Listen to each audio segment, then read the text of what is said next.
은퇴 후 많은 부모들이 겪는 가장 큰 착각 중 하나는 바로 자식이 도와주겠지라는 막연한 기대입니다.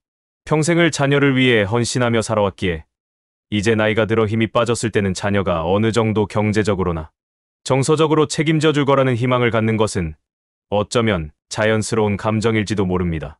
하지만 현실은 그리 녹록지 않습니다. 과거처럼 대가족 문화가 유지되던 시대와 달리 지금은 각자 살림을 꾸리고 각자의 삶을 살아가는 독립적인 가족 문화가 자리 잡고 있습니다. 이런 흐름 속에서 부모가 노후를 자녀에게 의존하려 하면 갈등과 고립은 피할 수 없는 결과가 되곤 합니다. 예를 들어 65세 김 씨 부부는 퇴직 후 별다른 연금 준비 없이 아들이 결혼하면서 함께 살기로 했습니다. 집은 우리가 해줄 테니 생활비는 내가 책임져라는 암묵적 약속이 있었고 처음에는 큰 문제 없이 흘러가는 듯했지만 시간이 지나며 갈등이 생기기 시작했습니다. 아들의 소득이 줄면서 부모의 의료비나 생활비를 감당하기 어려워졌고 며느리는 점점 부담감을 표현하기 시작했습니다.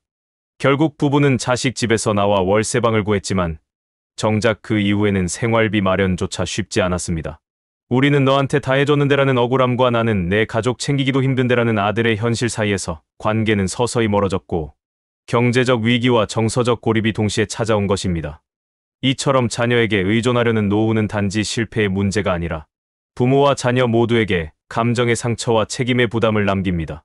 특히 노후에 접어든 부모가 자녀에게 부양은 당연하다는 태도를 갖고 접근하면 자녀의 삶에도 예기치 않은 부담을 안기게 되고 결국 양측 모두가 불행해질 수 있습니다. 자녀가 정서적, 경제적으로 여유가 있을 경우에는 도울 수 있겠지만 최근의 고물가고금리 시대에 3040대도 자녀 교육비, 주거비용 등으로 버거운 삶을 살고 있는 경우가 많습니다. 이들은 부모 세대처럼 안정적인 직장과 노후 보장을 기대할 수 없기에 오히려 자신들도 노후를 걱정하고 있는 형편입니다. 부모 입장에서 보면 자식에게 기대고 싶고 그 기대가 버팀목이 되길 바라는 마음은 충분히 이해됩니다.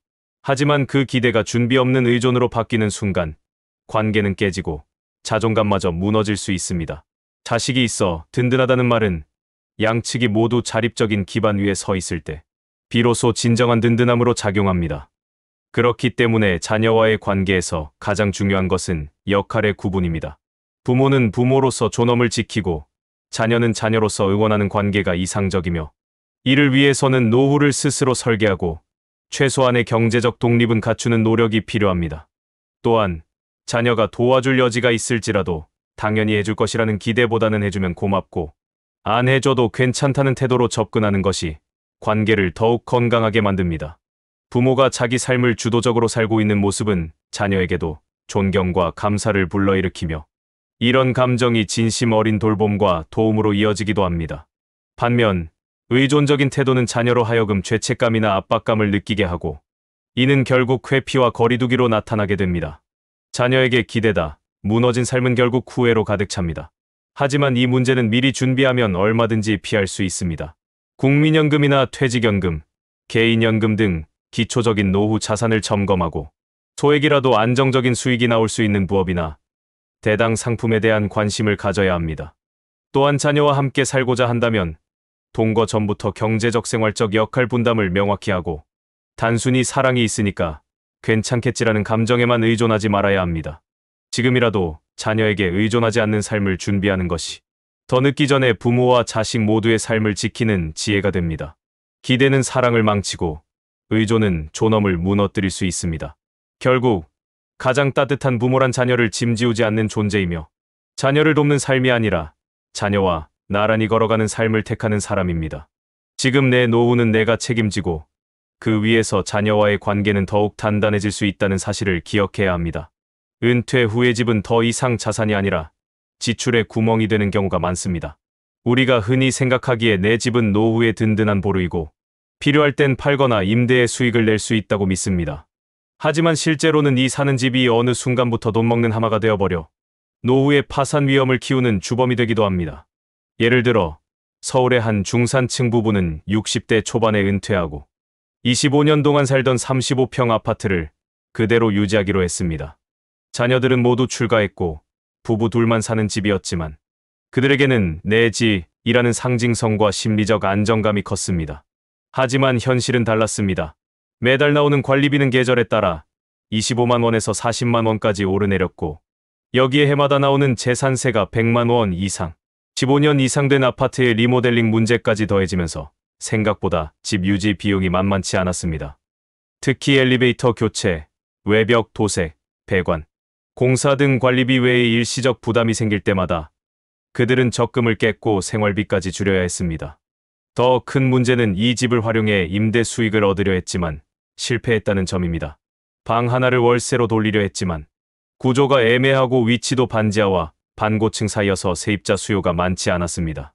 결국 그들은 노후엔 집이 돈을 벌어준다는 리듬을 내려놓을 수밖에 없었습니다.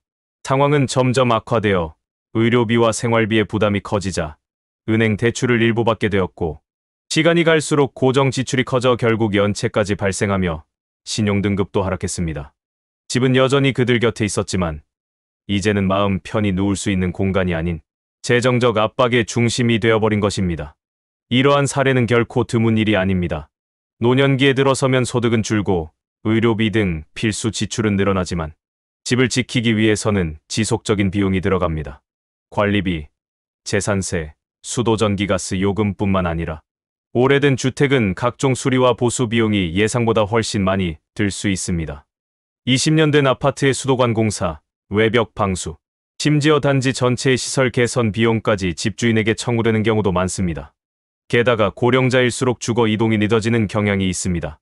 언젠가 작게 옮기자며 미루는 사이 부동산 시장은 얼어붙거나 오히려 하락세로 전환되며 팔리지 않는 집이 되어버리고 이동 타이밍을 놓쳐 집을 팔 수도 대체할 공간으로 갈 수도 없게 되는 경우도 많습니다. 이런 상황은 결국 내 집이 삶을 보호하는 공간이 아니라 재정적으로 발목을 잡는 족쇄로 변해버립니다. 이제는 내 집 마련이라는 개념을 넘어서 어떤 집에서 어떻게 살 것인가를 중심으로 주거 전략을 다시 생각해야 할 시점입니다. 노후에는 소유보다 운영이 중요한 시대입니다. 큰 집보다 적정한 크기의 유지 가능한 집, 값비싼 아파트보다 관리가 쉬운 주택, 자산, 가치보다 삶의 편안함에 중점을 두는 다운사이징 전략이 점점 더 주목받고 있습니다. 또한 최근에는 실거주 중심의 주거 선택이 노후 안정성에 훨씬 유리하다는 평가도 많습니다. 예컨대 교통이 불편한 외곽의 대형 평수보다는 도심 인근의 20평대 소형 아파트나 실버타운처럼 현의 시설과 접근성이 좋은 곳이 장기적으로 의료비와 생활비를 아끼는데 더 효과적일 수 있습니다. 궁극적으로 중요한 것은 내 집이 나를 지켜주는가, 아니면 내가 집을 지키기 위해 희생하고 있는가에 대한 질문입니다. 집은 자산이자 공간이지만 잘못된 선택은 노후의 안정성을 위협하는 지속적인 지출의 구멍이 될 수 있습니다. 따라서 노년기에 접어들었거나 은퇴를 앞두고 있는 이들이라면 지금 당장 현재 주거 상황을 점검하고 향후 10년, 20년 동안의 유지 가능성을 냉정히 평가해야 합니다.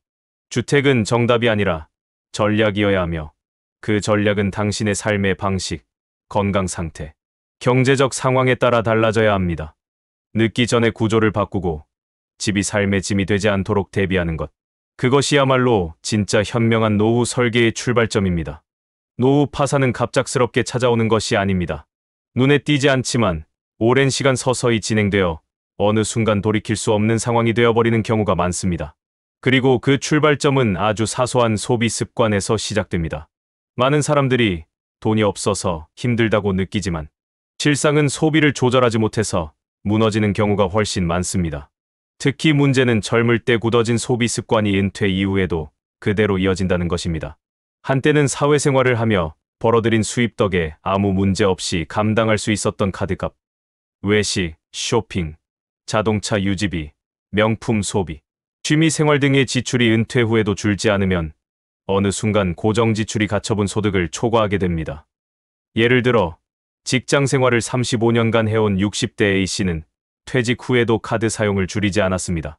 점심은 여전히 외식, 커피는 하루 2번 테이크아웃, TV 홈쇼핑은 습관처럼 틀어놓고 결제하며 휴대폰 통신요금도 고가 요금제를 그대로 유지하고 있었습니다.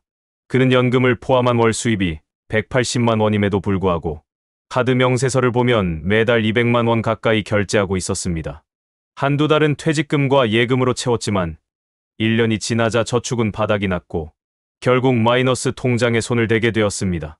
처음엔 500만 원이던 한도가 3년 뒤에는 3천만 원으로 불어났고 이자는 눈덩이처럼 커졌습니다. 이런 상황에서 가장 큰 문제는 고정지출에 대한 무감각입니다. 매달 빠져나가는 정기결제 서비스, 보험료, OTT 구독, 통신요금, 자동차 유지비 등이 자동이체로 설정되어 있다 보니 돈이 나가는지도 모르고 살아가는 것입니다. 노년기에 가장 필요한 것은 바로 소비 구조를 리셋하는 감각입니다.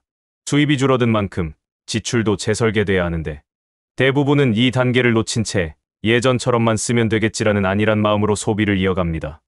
여기에 더해 자녀나 손주에게 주는 용돈, 식사, 대접, 선물 등 가족과의 관계에서 오는 지출도 적지 않은 부담이 됩니다. 이는 마음으로는 뿌듯하지만 준비 없이 이어지면 오히려 본인의 노후 기반을 무너뜨릴 수 있습니다. 실제로 부모의 카드 한도 초과나 대출로 인해 자녀가 보증을 서게 되는 경우도 많으며 이는 가족 내 갈등으로까지 번지기도 합니다. 그렇다면 어떻게 해야 할까요? 가장 먼저 필요한 것은 소비의 구조를 들여다보는 일입니다. 하루라도 좋으니 직접 손으로 가계부를 써보는 경험을 권합니다. 가계부 앱도 좋지만 처음에는 손으로 적으며 자신이 정말 어디에 얼마를 쓰고 있는지를 자각하는 것이 중요합니다. 보통 3일만 기록해도 자신이 무심코 쓰는 돈의 흐름이 보이기 시작합니다. 또한 정기결제를 한번 점검해보는 것만으로도 큰 변화를 만들 수 있습니다. 한 달에 한 번도 이용하지 않는 구독 서비스, 중복 가입된 보험, 과도한 통신요금제, 활용하지 않는 헬스장 회원권 등은 대부분의 사람에게 공통적으로 발견되는 숨은 지출입니다. 이 중 일부만 정리해도 월 10만 원 이상의 절약이 가능하며 이는 1년에 120만 원, 10년이면 1200만 원이라는 절대적인 숫자가 됩니다. 그리고 중요한 것은 소비 리셋 습관을 꾸준히 유지하는 것입니다. 다이어트처럼 소비도 반복적인 점검과 유지를 통해 체질화되지 않으면 다시 원상복귀되기 쉽습니다. 이를 위해서라도 월 1회 소비 점검일을 정해두고 통장 잔액과 카드 사용 내역을 살펴보는 습관을 들여야 합니다. 노년의 경제는 화려한 수입보다도 지출을 얼마나 단단하게 관리하느냐가 관건입니다. 소비를 억제하는 것이 아니라 설계하는 시점으로 전환해야 하는 것이죠. 지금까지의 소비가 수입에 맞춰 쓰는 소비였다면 앞으로의 소비는 노후 자산의 수명에 맞춰 써야 하는 소비입니다. 결국 준비 없는 소비 습관은 노후를 조용히 무너뜨리는 불씨와 같습니다. 반대로 소비를 다시 설계하는 작은 습관 하나가 노후를 지키는 가장 강력한 방패가 될 수 있습니다. 지금이라도 소비를 멈추는 것이 아니라 다시 쓰는 법을 배우는 것, 그것이 늦지 않은 변화의 출발점입니다. 은퇴 후에도 빚을 안고 사는 사람들 생각보다 많습니다. 그리고 이 빚은 단순히 금액의 문제가 아니라 노년의 삶 전반을 압박하는 가장 무서운 짐이 됩니다. 정기적인 수입이 끊어진 상태에서 고정된 원리금 상환이 이어지면 노후의 안정과 존엄은 쉽게 무너지고 맙니다. 특히 자녀 결혼, 집 마련, 창업 지원 같은 가족을 위한 빚은 더욱 감정적으로 얽혀 있어 객관적인 판단이 어려운 경우가 많습니다.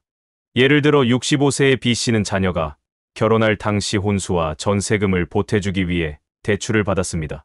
나중에 잘 되면 갚겠지라는 막연한 기대와 함께 말이죠. 하지만 자녀는 경제적으로 여유가 없었고 결국 부모가 떠안은 채무는 몇 년이 지나도 줄어들지 않았습니다. B씨는 퇴직 이후 국민연금 외에 별다른 수입이 없었지만 이자와 원금을 갚기 위해 다시 마이너스 통장을 열고 카드론을 돌려막기 시작했습니다. 결국 몇 년이 지나자 그 빚은 눈덩이처럼 불어나 연금으로도 이자를 감당하기 어려운 수준이 되어버렸습니다. 문제는 이런 사례가 매우 흔하다는 점입니다. 많은 부모 세대는 자녀의 인생이 안정되기를 바라는 마음에 자신의 노후 자산을 담보로 내어주곤 합니다. 그런데 그 결과는 희생이 아니라 파산으로 돌아오고 그 책임은 오롯이 자신에게 남게 됩니다. 또한 일부는 사업 실패나 사기 피해로 인해 중장년기에 진 빚을 끝내 정리하지 못한 채 은퇴를 맞이합니다. 한때 번듯한 자영업을 운영했던 사람도, 부동산 투자에 뛰어들었던 사람도 한순간의 실수나 위기 앞에서 채무자가 되곤 합니다. 그리고 이러한 노년의 빚은 단순한 금융 문제가 아니라 심리적 압박감으로 작용합니다. 매달 전화로 독촉을 받거나 연체로 인해 신용불량자가 되면 공공복지 혜택도 제한되고 사회적 고립까지 더해집니다. 나도 이제 그만 쉬고 싶다는 마음은 있지만 현실은 카드값, 대출이자, 전기세, 병원비까지 이어져 노년을 단 하루도 편하게 만들지 못합니다. 그렇다면 이 문제를 해결할 방법은 없을까요? 물론 있습니다. 먼저 채무조정 제도를 적극 활용해야 합니다. 한국자산관리공사 캠코, 신용회복위원회, 법원을 통한 개인의 생파산 제도는 일정한 기준을 충족하면 원리금을 감면하거나 상환기간을 조정받을 수 있는 제도입니다. 문제는 많은 사람들이 빚은 내가 끝까지 갚아야지라는 생각 때문에 상담조차 받지 않고 고통을 혼자 끌어안는다는 데 있습니다. 그러나 빚을 무작정 끌어안는 것이 책임감은 아닙니다. 오히려 남은 삶의 존엄과 안정을 지키기 위해서라도 제도를 활용해 빚을 줄이고 지출을 조정하고 삶을 재정비하는 게 더 현실적이고 현명한 선택입니다. 두 번째로 필요한 것은 지출 구조의 축소입니다. 빚을 갚기 위해 또다시 빚을 내는 악순환을 막기 위해서는 고정 지출을 최대한 줄여야 합니다. 예를 들어 휴대폰 요금제를 알뜰폰으로 변경하거나 보험을 재조정하고 필요 없는 구독 서비스를 해지하는 것부터 시작할 수 있습니다. 작은 변화라도 꾸준히 실천하면 월 수십만 원의 여유가 생기고 이는 빚의 속도를 늦추는데 직접적인 도움이 됩니다. 마지막으로 중요한 것은 빚보다 존엄의 마인드 전환입니다. 우리는 때때로 빚을 진 사람이 죄인처럼 느끼지만 사실 빚은 인생의 과정에서 누구나 한 번쯤 겪을 수 있는 일입니다. 중요한 것은 그 빚을 어떻게 다루느냐, 그리고 그 상황에서 내 삶을 어떻게 지키느냐입니다. 누군가는 은퇴하고도 빚이 있다니 내 인생은 실패다라고 자책합니다. 그러나 그렇게 생각하는 순간 삶은 더 좁아지고 더 어두워집니다. 오히려 지금이라도 줄일 수 있다. 아직 내 삶을 바꿀 수 있다고 생각하는 사람이 진짜 강한 사람입니다. 은퇴 이후의 삶은 더 이상 누군가에게 보여주기 위한 것이 아닙니다. 이제는 자신을 위한 삶, 자신을 지키는 선택이 최우선입니다. 빚보다 중요한 건 자존감이며 채무보다 중요한 건 당신의 마음과 건강입니다. 그리고 지금 이 순간 작은 정리 하나로도 삶은 다시 시작될 수 있습니다. 그러니 빚에 눌려 숨 쉬기 힘든 하루를 살고 있다면 그 숨을 돌릴 수 있는 한 걸음을 오늘 내딛어 보세요. 당신의 노후는 아직 끝나지 않았습니다. 은퇴 후 예상치 못한 시점에서 삶이 크게 흔들리는 일이 있습니다. 바로 황혼이혼입니다. 젊은 시절에는 자녀와 생계 때문에 참고 살아온 부부들이 자녀가 다 성장하고 퇴직 후 함께하는 시간이 많아지면서 오히려 갈등이 더 커지는 경우가 많습니다. 그렇게 평생 함께할 줄 알았던 배우자와의 관계가 끊어지면서 정서적 고립은 물론 경제적 고립까지 맞이하게 되는 이들이 점점 늘고 있습니다. 실제로 통계청 자료에 따르면 황혼이혼은 꾸준히 증가세를 보이고 있습니다.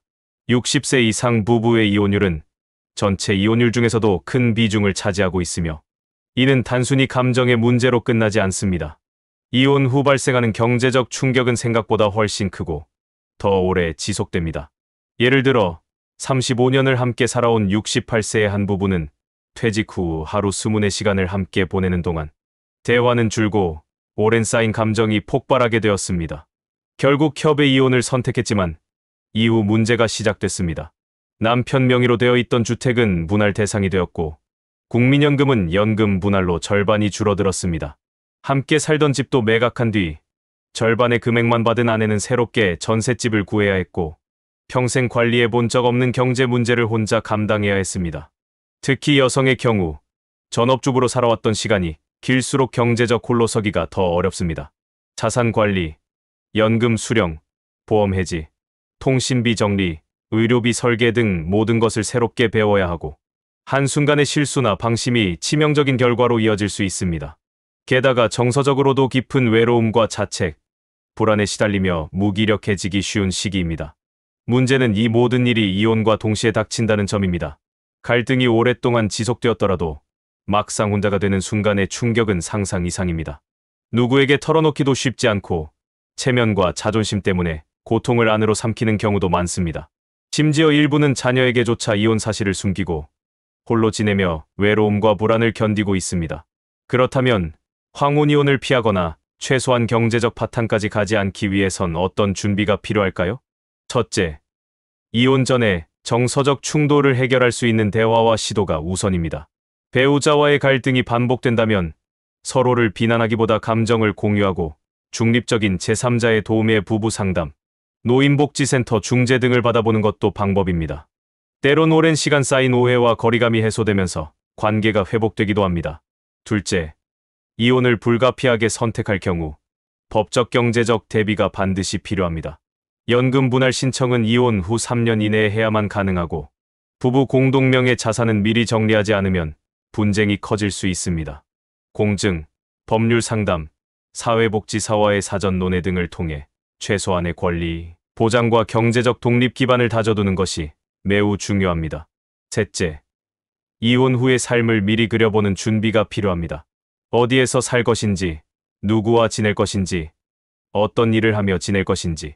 예를 들어, 지역 커뮤니티 센터나 복지관 프로그램에 참여하거나 시니어 쉐어하우스, 실버, 커뮤니티 거주 등 새로운 환경을 미리 알아두는 것이 안정감을 줄 수 있습니다. 또한 소소한 부업의 반찬 판매, 온라인 소통, 동네 아르바이트 등을 통해 수입과 자존감을 동시에 회복할 수 있는 방법도 찾는 것이 좋습니다.